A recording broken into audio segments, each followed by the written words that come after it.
ఈ తోటకూర తోటి పొడి ఫ్రై చేయబోతున్నాను. ఆకుకూర అంతా కూడా ఇలా ఇందులో వేసుకుంటే నీరంతా కూడా మంచి బయటకు పోయి ఫ్రై కూడా బాగా పొడిలాడుతూ బాగా వస్తుంది. చూడండి, ఆకుకూర అంతా కూడా బాగా సన్నగా ఇలా కట్ చేసుకోవాలి. ఇప్పుడు ఇందులో కావాల్సినటువంటి కారం తయారు చేసుకోవాలి. వెల్లుల్లి ఒక 5-6 రెమ్మలు, కారం 1.5 స్పూన్ తీసుకుంటున్నా.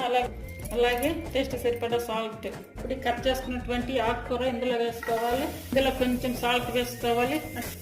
ఒక 1/2 స్పూన్ వరకు పసుపు.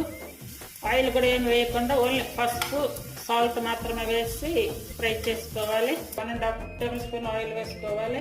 1 స్పూన్ ఆవాలు, అలాగే 1 స్పూన్ జీరా, 1 స్పూన్ శనగపప్పు, అలాగే ఎండుమిర్చి. ఇప్పుడు ఆనియన్స్ స్టవ్ వేసుకొని ముందుగా పట్టుకున్నటువంటి ఈ వెల్లుల్లి కారం వేసుకోవాలి. వేయించుకున్నటువంటి ఆకుకూర వేసుకోవాలి. అంతే అండి, ఆకుకూర పొడి ఫ్రై రెడీ అయ్యింది.